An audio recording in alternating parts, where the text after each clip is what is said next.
Thanks, everyone. I'm really pleased to be able to be here today to speak to you all. I think my first slide should pop up around transmission risk, and I was really pleased to hear, what Juice was presenting earlier, talking about we need to really understand the modes of transmission if we're really to understand infection prevention properly.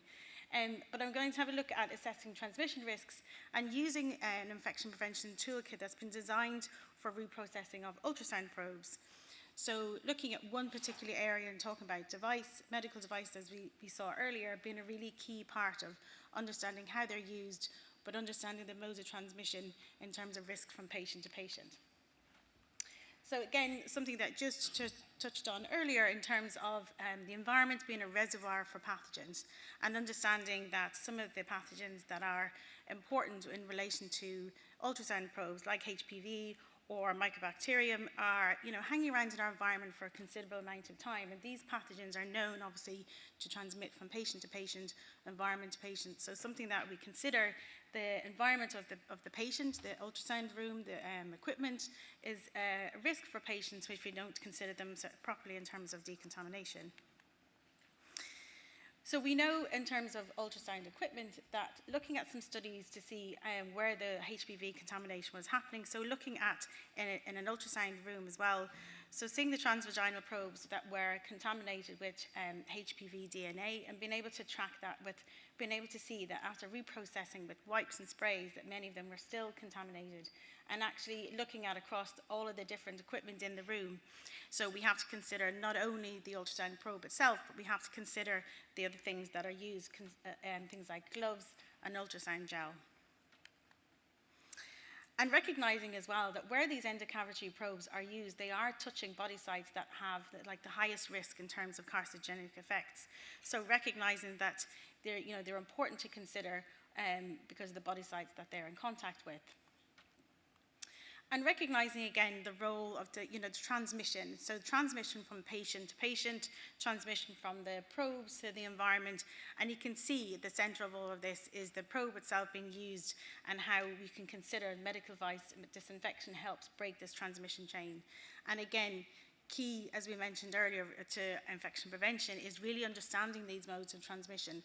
And actually key to that is really kind of also building into the behaviours of healthcare professionals in these environments to really understand the modes of transmission, because unless they know the why, they don't understand what they're doing. And so looking at different ultrasound probe procedures, we can see as well especially with surface probes that are used in a variety of different procedures. So I think sometimes we forget how often surface probes are used not only just on unbroken skin. They're also used for doing things like biopsies, needle guidance, and so you have an increased risk there as well. So anywhere you're using a needle, obviously there is the potential contact with blood. And so what you're looking at then is really understanding that the devices themselves are used in so many different procedures. And we're recognizing that ultrasound probes are actually on the increase in terms of their use, and recognizing that where those probes are used, they need to be decontaminated. So in terms of how they're used, so we recognize that the ultrasound probes themselves, looking at how they're cleaned and disinfected according to Spalding, but also making sure that we understand the procedure as well as the probes. It's not just the probe itself that determines what's needed. Use with ultrasound transmission gel, and we know that's been linked to many occasions of outbreaks. And probe covers as well. So making sure that there's all the steps that you have to consider, they're important to prevent transmission of infection. So ultrasound probes can be exposed to lots of different biological risks, as we know, and so making sure that we are protecting patients, but we're also protecting staff who are using these probes with their patients. So again, it comes to making sure that this transmission risk and this risk to the patient and the staff is considered, and making sure that that decontamination process is delivered and understood. So when you look at manual disinfection, and there was some discussion earlier about manual versus automated disinfection and what that can deliver. So we know we have processes in place, and this particular review looked at where there was a manual process, but the process was only actually looking at disinfection of the probe body itself, and so their SOP didn't cover the handle at all. So actually the prevalence that they saw of pathogenic bacteria was quite high, even probe body. But recently, looking at how the prevalence of the frequently occurring viruses are seen, I think this again kind of plays into understanding the types of probes that are used and that risk that they carry. So again, this is where I was referring to the probe body and the handle. You can kind of see here where 83% were contaminated with bacteria because they were not being disinfectant at all. So they were only focusing on what they thought was the important part of the probe, which was the probe body. So even looking after, when they looked at manual disinfected probes with a quat-based disinfectant, it was clear that there was still presence of bacteria after that manual process had been applied. So something's not quite right here in terms of that manual process, or maybe potentially the kind of chemistry that we're using as well. So surface ultrasound probes can also be contaminated. So again, I think, we think of surface ultrasound probes as being of lower risk because they're in contact with intact skin. But actually looking across ED and ICU, so where you have some of your most vulnerable patients, looking at the probes that they saw, 57% of them were contaminated, and looking at the different kind of other areas in the room as well, so looking at different equipment, they had a high prevalence of being contaminated with blood and microbes, and 50% of the blood that were on these probes were not visible to the naked eye. So recognizing where this contamination is happening, once you start digging a little bit deeper, you understand the amount of transmission and the risk that's happening if this is the kind of prevalence of contamination seen on probes.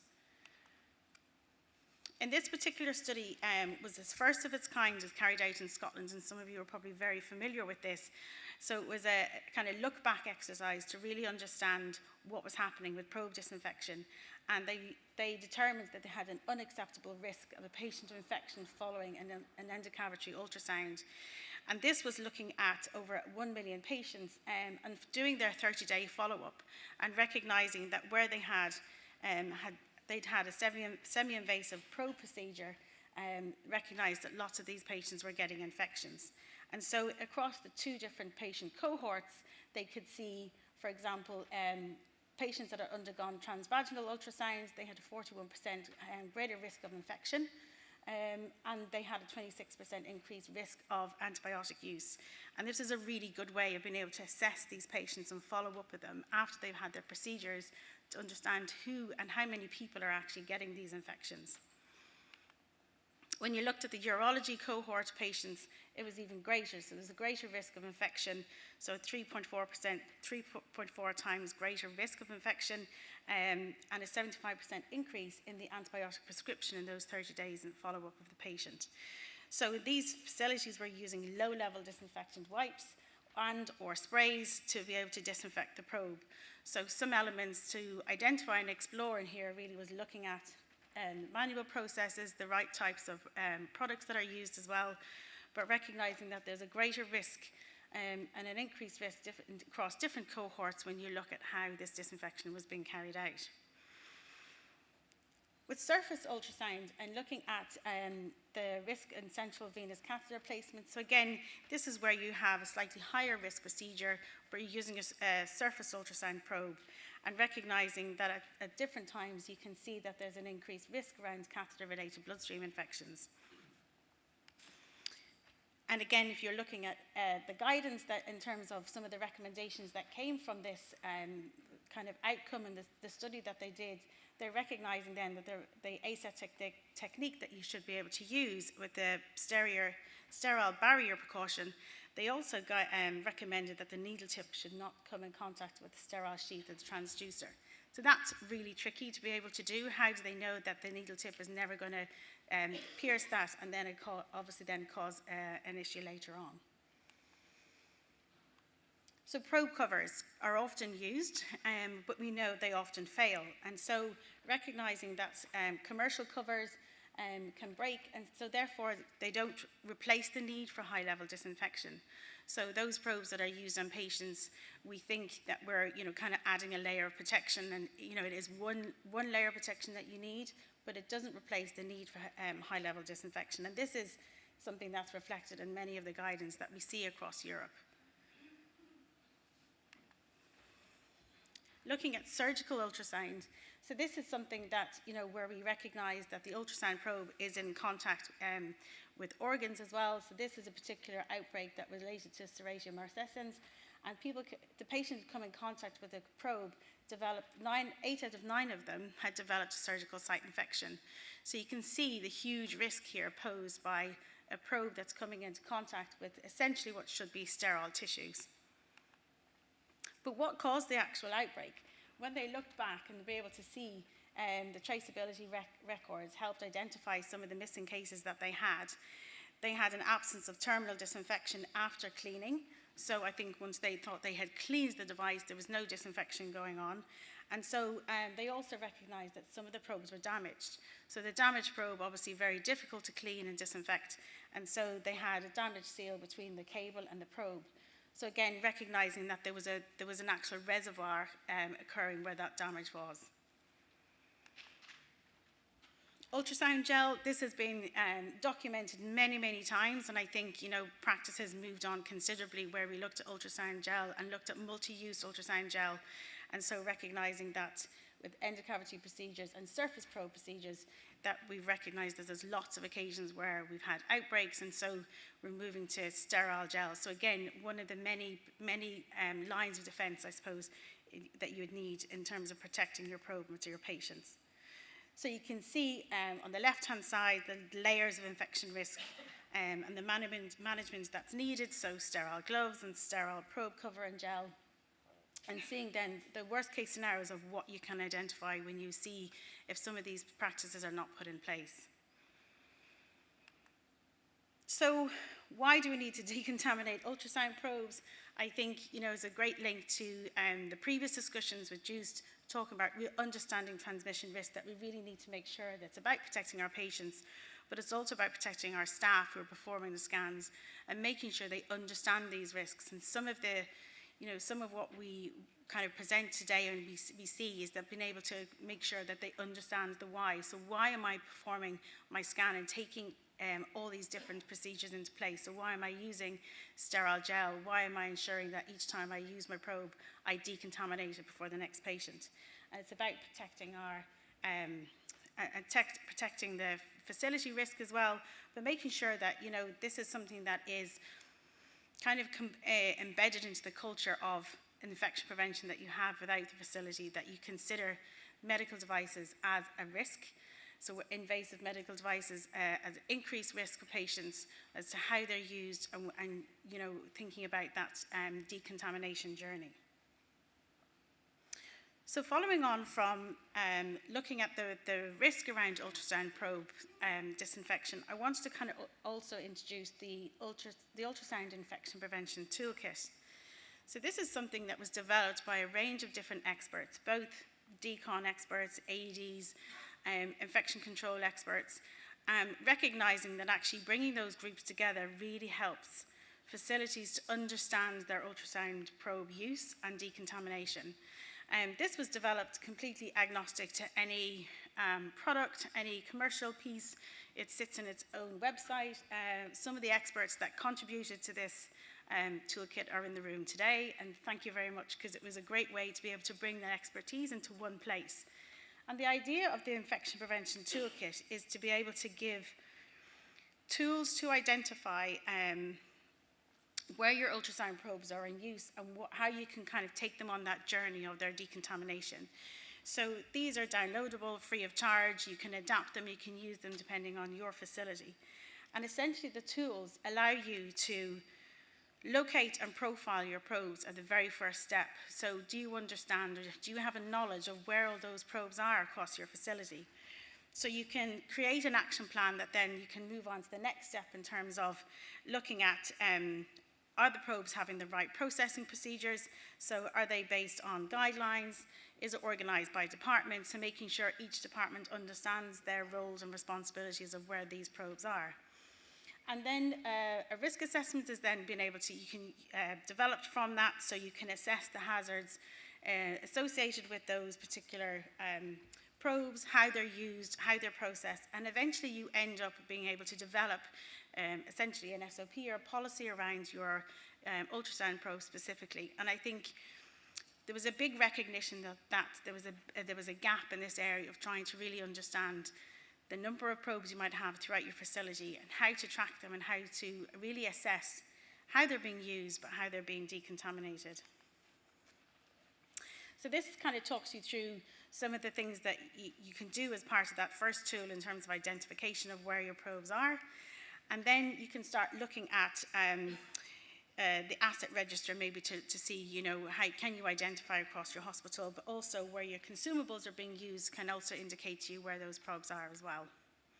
So survey of each department and then identify those procedures that are using, so you can use some of your coding to be able to identify those procedures associated with those probes. So then you can kind of identify and profile some of those probes and what's happening with them. So it's a really easy way to document and source all the probes in one place. So then you end up with having this kind of document where you can have, by department, looking at, do the operators have access to the IFU? So that's quite important, understanding how you're going to decontaminate that probe. Is the process manual? Is it automated? And what kind of things you need to look at if those kind of processes are in place for your decontamination. And so therefore you can move on to an audit process where you can look at that procedure in much more detail. So a lot of this will focus on, the cleaning, so the pre-cleaning of your probe, your disinfection type and method, whether you're using probe covers, gel. So in terms of all the things that we've assessed and we've looked at previously, to be able to see with all of those elements what you're looking at. And then at the end of the tool one, you then have an action plan. So this is probably, in terms of a quality improvement project, is something probably very familiar to all of you in terms of how you would lay this out and how you would follow up from each step of a tool such as this. So the algorithm then takes you through the range of procedures that you're looking at and the correct level of reprocessing. So it really goes into much more detail in terms of how you can look at the product, the process that's been used. So it has sample procedures. So again, where I mentioned, for example, surface probes, often we don't identify all the procedures where those surface probes are used. And a lot of that relates back to sometimes we don't always know where they are. And then it goes into looking at a risk assessment, how you can then develop and move towards your SOP to be able to identify the risk.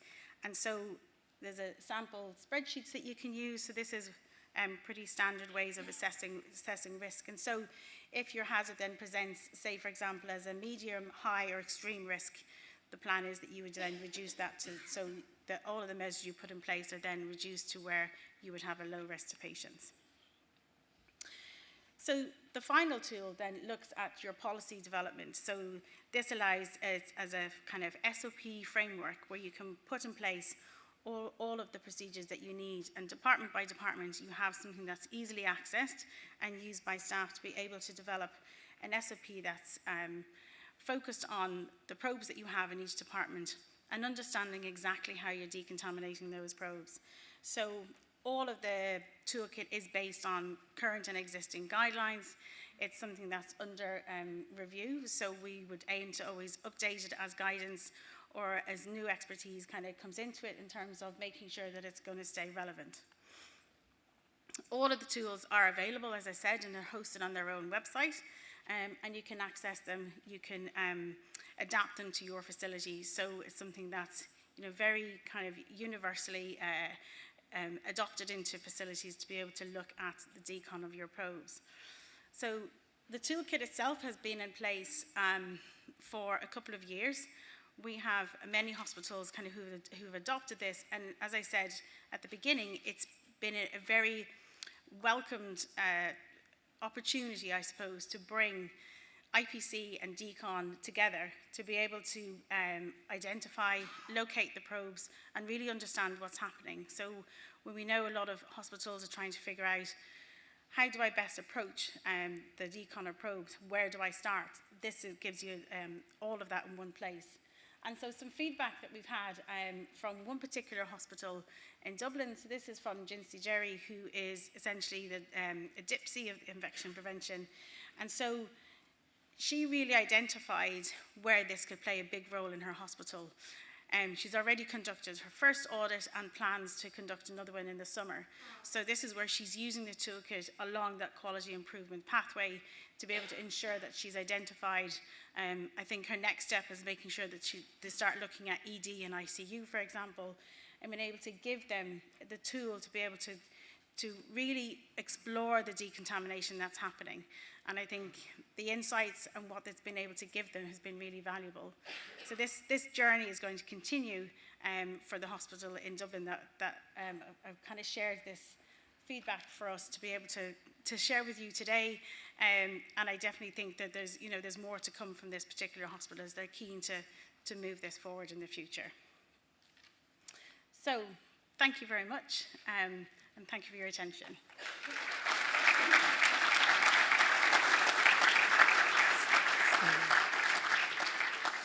Thank you, Ellie. That was a really interesting talk. Has anybody got any questions that they'd like to ask? I knew my colleague here would. Ellie, I had to be on the other side of some of those instruments a few months ago, and so I find that all quite interesting. The links between infection following transvaginal, transrectal ultrasound, are they sure that it's due to the process rather than the illness or the disease that's causing someone to require that procedure? I mean, has anyone looked at that, or is this just a straightforward, these people have more infections? I think some of the studies that I showed, and especially the look-back exercise they did in Scotland, the fact that they had traceability against all those probes really helped them to kind of put those links together. So where you see those probes being used on particular patients. And so I think with that and some of the other studies that I've showed, you can really see that with the follow-up of patients that normally that we don't do, so do that 30-day follow-up. And I thought was really interesting as well, making sure that they looked at antibiotic prescribing for those patients as well. So I think the traceability kind of links the two together to be able to identify that those particular probes. And I think as well, recognising when they dug a little bit deeper that their decon wasn't where it probably should have been. Yeah, okay. No, it's just, I was sort of thinking in terms of, someone going for a gynecology thing, you might then go for surgery and then you will have antibiotics. But that's not because you had the ultrasound, that's just because of the surgery. No, and in that particular look-back exercise, it was purely on those patients who had those procedures, so they hadn't had other interventions, for example. Okay, thanks.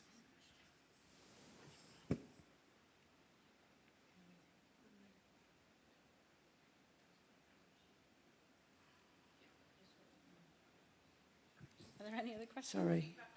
I had a bad year as a secret shopper this year. Another question from the live streaming is just coming.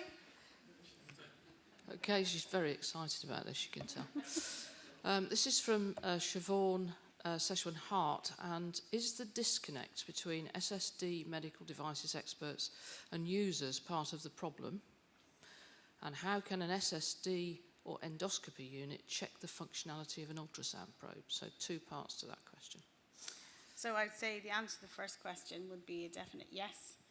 I think the end users are not exposed to the kind of risks that I've shown today, and I think that's where there's a gap, often a gap in that education and that environment. So not only the probe as well, the environments that they perform those procedures with the patients. So I definitely think there's work to do to try and bridge that gap, and it comes down to education and awareness of the risk. So once the users are aware of why they should be doing what they're doing. So I think there's lots of expertise in SSD that they can bridge that, and that's something that part of the education that we do as well, is try and plug that gap.